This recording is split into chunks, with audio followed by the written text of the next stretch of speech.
everybody. There, back again, Patty Boy. How we doing? We're doing. Cheers, Slanche. So there you go. It's morning time. I got my coffee going. You know me, watermelon Red Bull. Watermelon Red Bull. Always. Sprinting to Houston. So this is actually the second one. So, I mean, I'm ready to go. Well, I got my whole pot of coffee. I mean, Allison gave me a Lord of the Rings coffee mug for Christmas, and it fits like half a pot of coffee in there. So I drink that's a Tolkien style. It gets the job done. It gets the job done. But no, it's always and everyone's like, doesn't it get cold? I'm like, nope, because I drink it. Exactly. So, I drink it before it does. I drink before it goes cold. So yeah, but then here too, it does get cold pretty quickly because it's freezing most of the time. So yeah, it's actually today. It is. Let's see. It is raining. It's been raining for at least 13 hours. Man, and it is 57 degrees outside.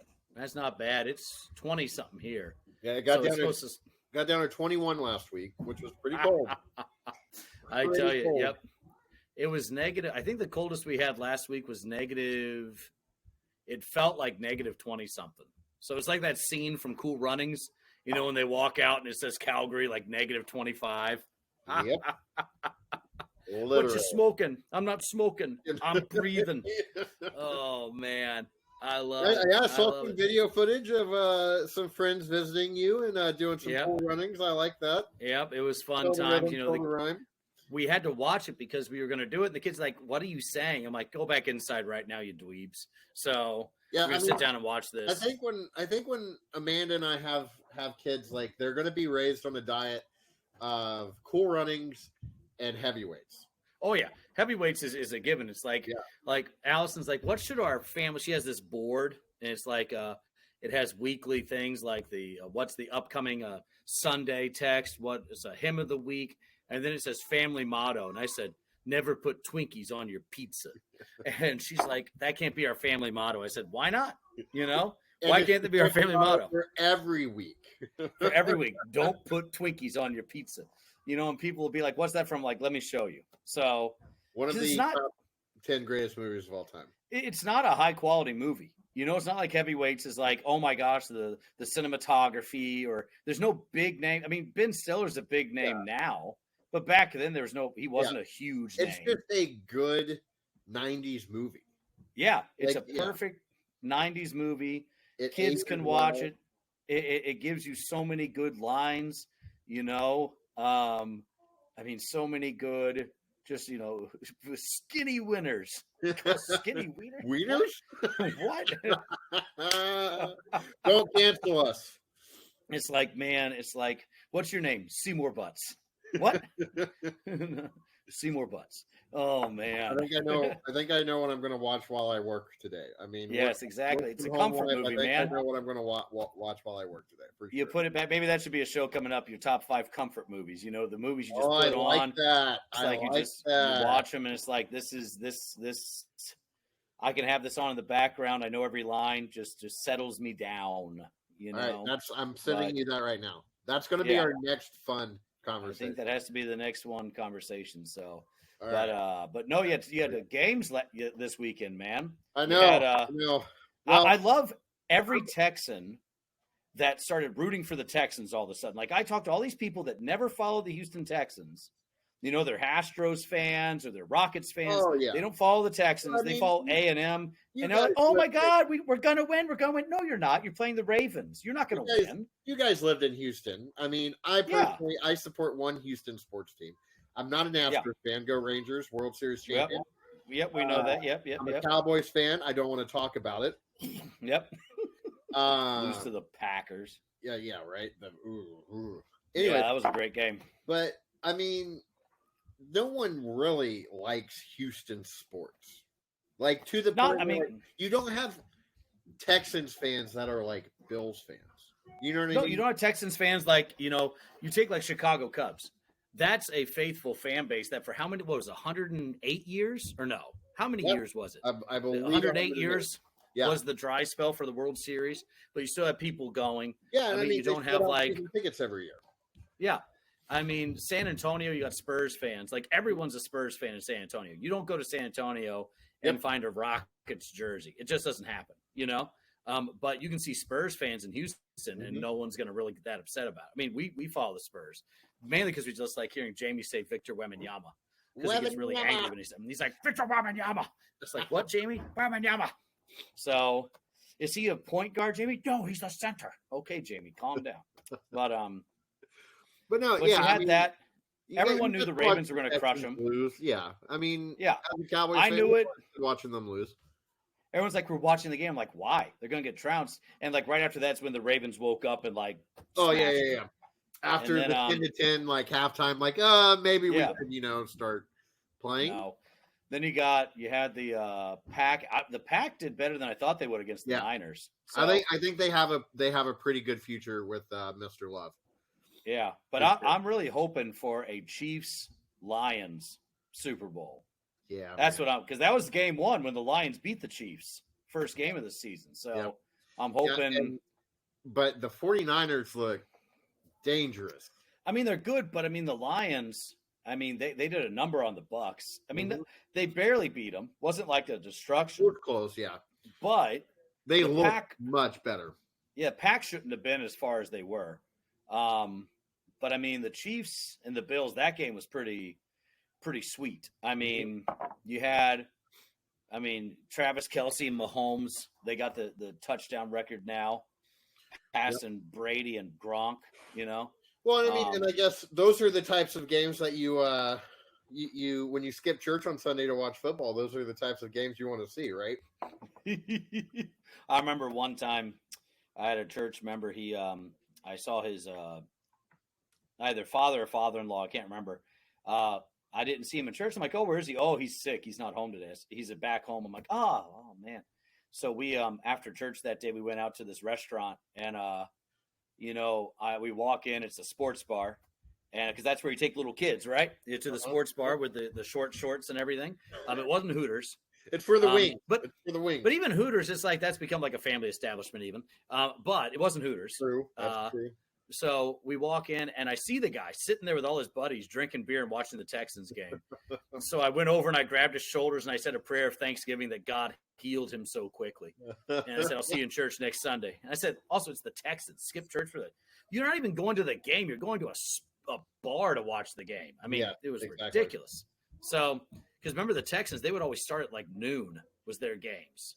Like majority of their games are at noon. So, but no, But no, that game, the Chiefs and Bills, that was Josh Allen's just a freaking hoss. I mean, the dude moves. Yeah, I was reading some comment threads after the game, and so many Buffalo fans were like, I'm not gonna lie, I feel kind of guilty that we're wasting Josh Allen's talent. I mean, the dude had almost the same rushing yards as the Chiefs' whole team combined. Yep. The guy is a rocket for an arm. Mm-hmm. He's got good receivers. It's not like he has bad receivers, you know. We can Lions and LA Rams it. The Cowboys can trade for Josh Allen. We'll give up Dak Prescott. It'll be good. Yep. I'm fine with it. I'm cool with it. I love it.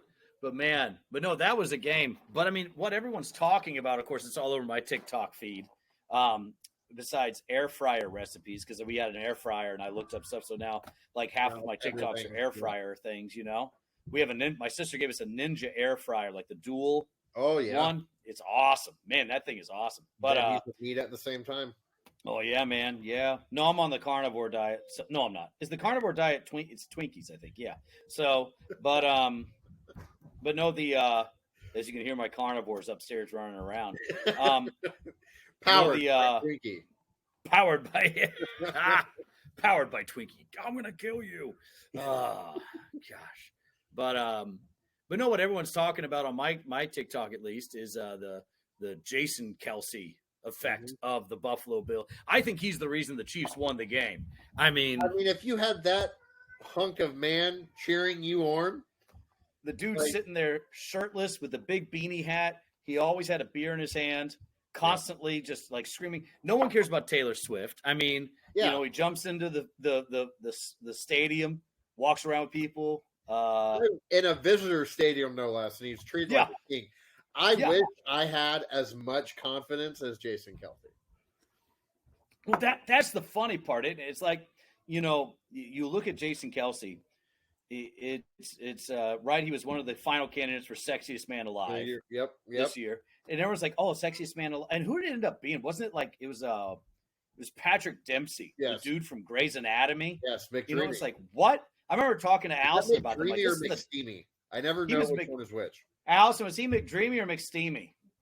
McDreamy. There you go. Dreamy. She knows because she likes wimpy looking men, dead, isn't he? And yeah, and it's like yeah. So yeah, he's dead. He was shot. I was like, yes, bye McDreamy. So no one cares. Know what happened to Jason Kelce was shot? Jason Kelce gets shot in the show. He eats the bullet, spits it out, and goes, "Give me another one." But it's like sexiest man alive finalist. Dad, right? His wife's pregnant again. Yep. On their fourth kid, I think fourth kid, something like that. So fourth pregnancy.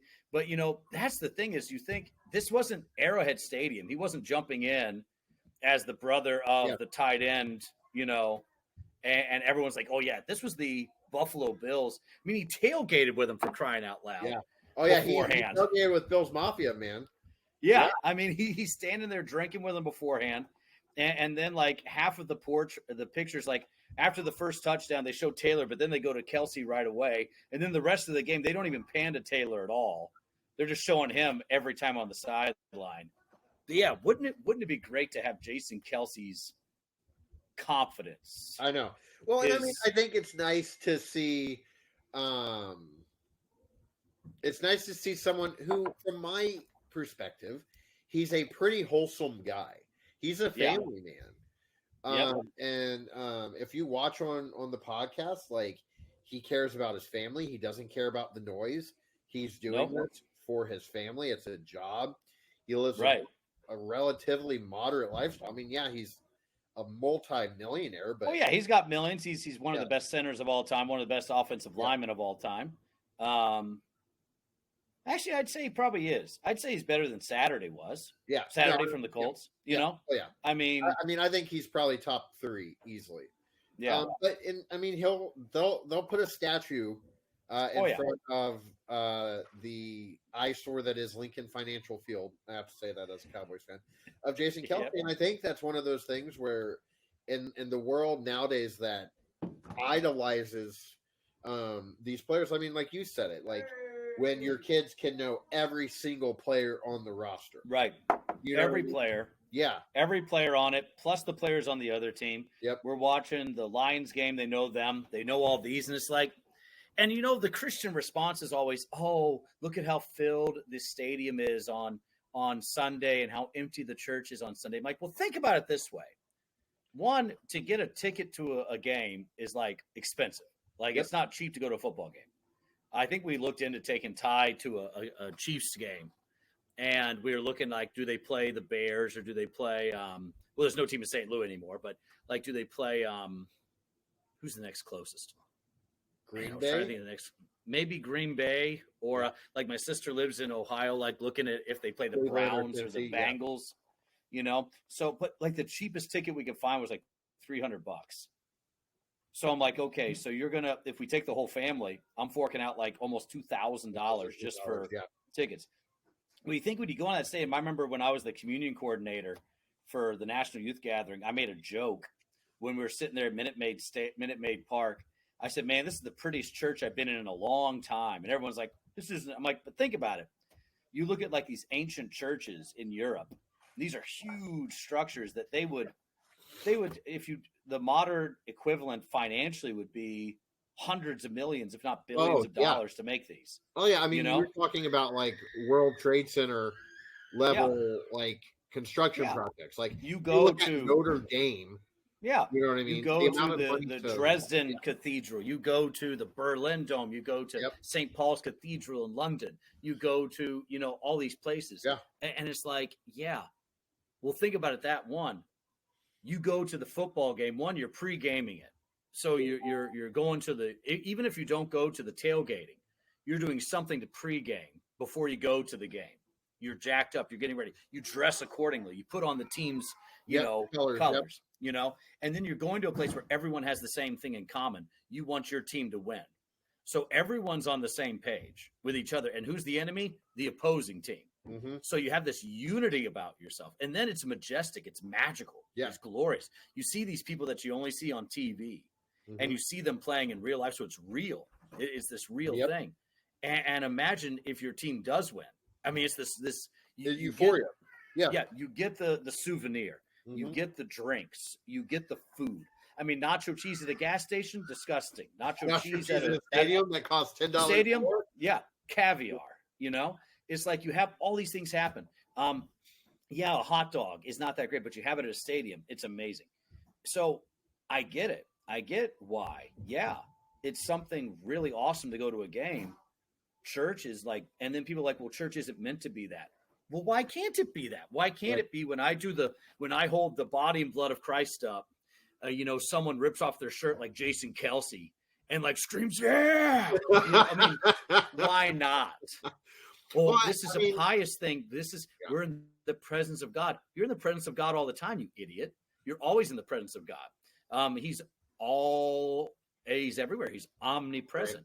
So, but, this is a pious thing. It's a stoic thing. Well, yeah, that's why there's more people at the football game than at church.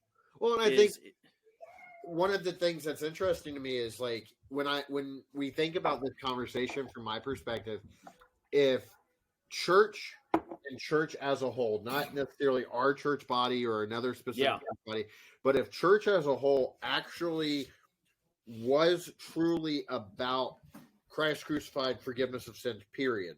If that's what had been preached the entire time, I think we would be there. Yeah. You know what I mean? Because when you can get behind something that crazy, that beautiful, that insane, it elicits the same feeling. You know what I mean? Well, and I think this is why you see, like, if you go to Africa, like I went to Madagascar, and before the church service, they would all be in their Sunday best, putting on the church, the team colors, Sunday best.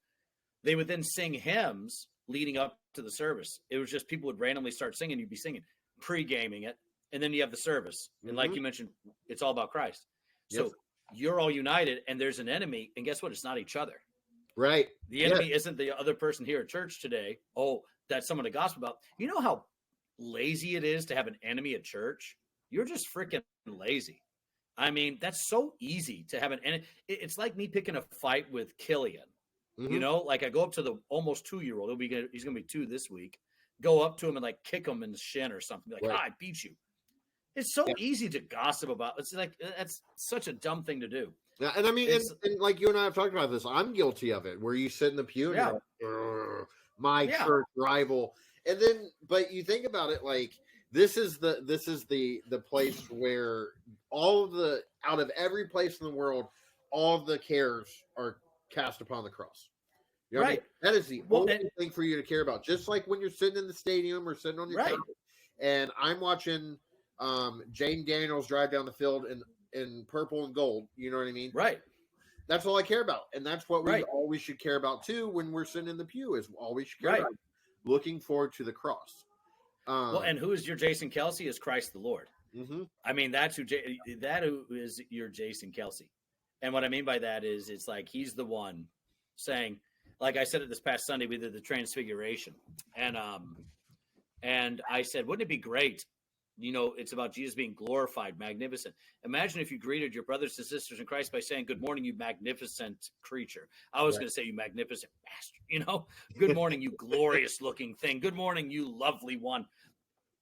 Why not? Why don't we? And it's because we don't get it anymore. We don't understand it anymore. And that's where, you know what? Yeah, you could learn a lot from watching a football game and go, wait a minute. Why is that so popular? Is because we're not what we're supposed to be. Yeah, no, exactly. And I say, well, the church is never meant to be popular. I'm not saying popular, but the place where we all go, because that is where you get this. Yeah, there should never be any temptation to say, well, you know, they're giving. I just bought tickets to a Rangers game. It's on Tuesday. I'm not skipping church for the record, but well, you know, they're giving that championship ring away on a Sunday, and I could skip church for that. There's no question I'm not going to skip church. No, because there's no reason. You know that church experience is going to be way more impactful in your life than the baseball game, the football game, even your Right. kid's baseball game. You Yeah. know what I mean? Because that's the new fad of the day.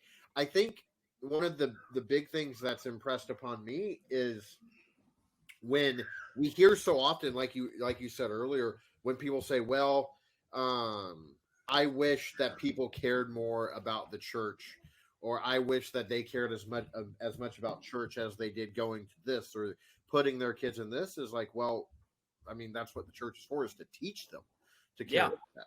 You know what I mean? We should be teaching our kids, and it's not necessarily the parents' fault either. We should be teaching our kids, this is as important, if not more important, than you know what I mean? This is more important than that baseball scholarship you're not gonna get. Right. Well, and that's the thing. Yeah, it's more important than that thing you're not gonna get. And I think what's interesting about it is just like, when you're really little, there is a majestic feeling about church. Mm-hmm. Yes. The smells, the sights, the sounds, the people. And as you grow, that majesty, that mystery, that glorious feeling fades away. Mm-hmm. Mm-hmm. And it's because we try to make the church more like a worldly thing. We bring in our worldly problems and try to define it in that way instead of it being a heavenly thing. You're entering heaven on earth when you come into that building. And that's the majestic thing. Christ enters into what is an enemy territory to bring joy and forgiveness and love. So get as jacked up as, and that's the thing, is we're all very timid. We're all very scared. And it's like, no, church is the place of utter joy and excitement and happiness. Mm-hmm. And that's, I think, one of the reasons why you just don't see the people there. You see them at this instead. So I guess when people say, I wish there were more people in church than a football game, I'm like, well, why do you think that is? Whose fault is that? Mm-hmm. And maybe instead of just being grouchy and complaining about it, maybe you should say, why do I want to be in church? It's because it is the most joyful place to be. Mm-hmm. And you receive that forgiveness of sins, that reality that Christ has done it for you. So and I mean, I think that's important too, is like, we have to reinforce that to ourselves, that, you know, why am I in church? Am I in church just because it's what I do every Sunday? Yeah. Or am I in church because of this? Because if I'm in church because I go every Sunday, then I need to take a step back and actually observe and recognize why I'm there. This beautiful thing that we receive that's just freely given to us. Right. You know what I mean? Well, and that's the thing, is it's not just being in church on Sunday. How is it the rest of the week? Mm-hmm. You could be in church for an hour on Sunday, but if you're doing everything else for hours during the week, that 1 hour isn't going to amount to anything. Yep. So